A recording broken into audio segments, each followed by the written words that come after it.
ঘর থেকে বাইর হওয়ার পরে আমাদের দেখি যে গ্রিল ব্যাঙ্গে দুটো রাজা আসে নাই হয়ে গেছে। তো রাজা আসতে বিশ্রাইবার জন্য আমি একটু এদিকে আসে বলে আমি এদিকে দোয়া উঠতেছি। দোয়াটার সাথে সাথে আমার ছোটো ভাই ছিল। তখন আমি একে জিজ্ঞাসা করলাম যে আমাদের রাজা না হয়েছে, তুমি কী পড়তেছো? তো বলতেছে ভাই আপনি এখানে চলে যান না, আপনার আমি একটু মার্ডারের মামলা দিব। এই কথা বলার পরে আমি কাছে এসে দেখি যে অনেকটা বৃষ্টি গন্ধ করতেছে, অর্থাৎ মানুষ মানে পুরা গন্ধ করতেছে, প্লাস্টিক পুরো এরকম যাচ্ছে চামড়া পুরো গন্ধ। তখন আমরা পিছিয়ে ওইদিকে চলে যাওয়ার পরে আমি রুমানকে বললাম রুমান হে যদি বলছে মার্ডার মামলা দিব বা হে দিতেছে না যে হাস না কি এইটা। তো তার চেয়ে বলে এদিকে না গিয়ে আমরা গ্রামের ভিতরে গিয়ে আমাদের আঙ্কেল আছে ময়মুর বাস এদেরকে নিয়ে আসি, এদেরকে জিজ্ঞাসা করি ব্যাপারটা কী। তো আমি গ্রামের ভিতরে যাওয়ার পরে যে ময়মুর বিশ ছিল ওনাদেরকে নিয়ে আসার পরে একে বলতেছে যে যদি রাজাস নাইছে রাজাসগুলো কোথায়? বলতেছে আমি কীভাবে বলবো রাজাসগুলো কোথায়? তো বলছে এগুলো কী পড়তেছে এইদিকে যে দোয়া উঠতেছে এটা কী? বলে এদিকে আমি ব্ল্যাঙ্কেট ওই কম্বল পাতা এগুলো আমি আগুন লাগাইছি। তো বলে ময়মুরবি যারা ছিল তারা বলতেছে যে গিয়ে দেখতো এখানে কী হয়েছে। তখন এ বলতে ওইদিকে যাইও না, যাইলে কিন্তু তোমরা কিন্তু মার্ডার মামলা দিব আমাদের সবাইকে বলছে গ্রামবাসীকে। তো গ্রামবাসীর ময়মুরবি যারা ছিল তারা বলতেছে তোরা গিয়ে দেখি আমরা না আসি। তখন দুইজন ছেলে যায় গিয়ে দেখা দেয় মানে একটা মানুষের মতন আকৃতি দেখা যায় পড়তেছে। তো এই কথা বলার পরে আমরা পিছনে চলে যাওয়ার পরে আমরা পিছনে চলে যাওয়ার পরে একে আমার ছোটো ভাই দৌড়ায় চলে যেতেছিল, কাপড় ছিল না চলে যেতেছিল। তখন আমি ছোটো ভাই দৌড়তে যাই, তখন ডাউনে কূপ দিতে আসছিলো ছোটো ভাইকে। কূপ দিতে আসে ছোটো ভাই রিক্স নিয়ে হলে চাপদা ধরার পরে হাত পাইনটা আমরা এখানে রাখছি। শেষ পর্যন্ত এই পর্যন্ত আর কি আমরা এর সাথে আপনার দেখতেছেন যে বাধা আছে তো বাধা রাখছি এই জন্যে, কারণ আমাদেরকে হুমকি দিচ্ছে, আমাদেরকে মারার মামলা দিবে, সেই জন্য আমাদেরকে বাইরে আমরা রাখছি। দিকে আপনার বাইরে গিয়া রাজনীতি মামলা না ওই ঘরটার মেঝে গিয়া শুয়ে রয়েছে গিয়ে আনো গিয়ে চুরিলে ধরতে বাপের মেজা লিব এর বাপে দুইটাই আপনার বাইরে রাজনীতি মামলা আমরা থাকলে হে অত্যাচার করে হ্যাঁ জ্বালা আমরা গরু ডুকতারি নাই আমরা শরীরে মেজা লেব সে নেশা করে উল্লাই যায়। কদিন অন্য কাজ করছে 5,000 টাকা পাইছে ভাই উদার নেশা করছে আমরা একটাও দেয় না হ্যাঁ নেশা করে উল্লাইতে। আমি তো আজকে 4 দিন 5 দিনের বাড়িতে কালা রাত্রে বাবা আইছিল কালা রাত্রে দূরানি দিছে দাউলিয়া বিলে এরপর যাবা হয়ে গেছে গা। তখন আমি আমার মেয়ের বাইক আজকে 6 দিন। আমি তো ভাই এই ঘটনা আমি কিচ্ছু কইতারি না পুরার ঘটনার কথা।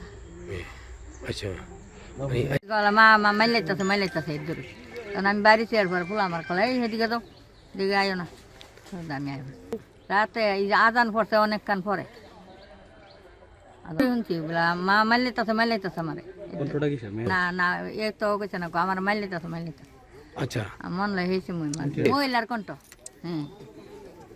মানে 8:30টার দিকে আমার বাইকনা দুইজন এরা গেছে যাই বলতেছে মামা একটু আসেন কি যে ওখানে আমার এই বাড়ির পাশে একটা ঘরের ভিতরে ধোঁয়া উঠতেছে, ওখানে আমরা দেখতে চাইলে হ্যাঁ দেখতে দিতেছে না, ফারহান দেখতে দিতেছে না, বলে এদিকে আসলেই কূপ দেবো।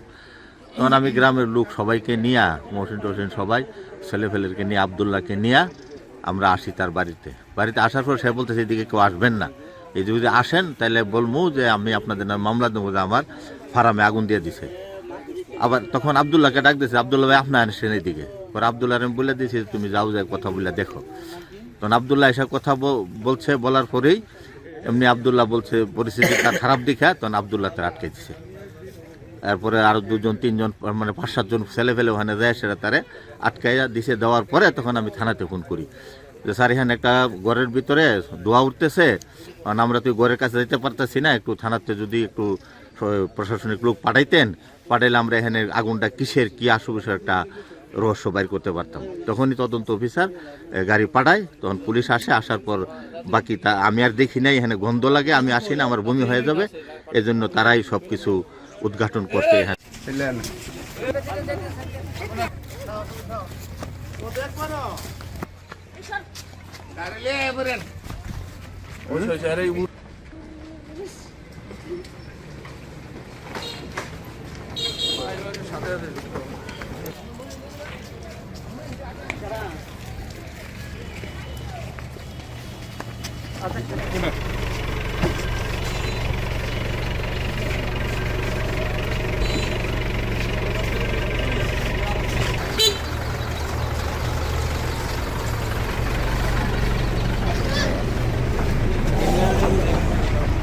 আচ্ছা, আপনারা তো ইতিপূর্বে জেনেছেন যে সকালবেলায় এ ধরনের একটা হত্যাকাণ্ডের ঘটনা ঘটেছে।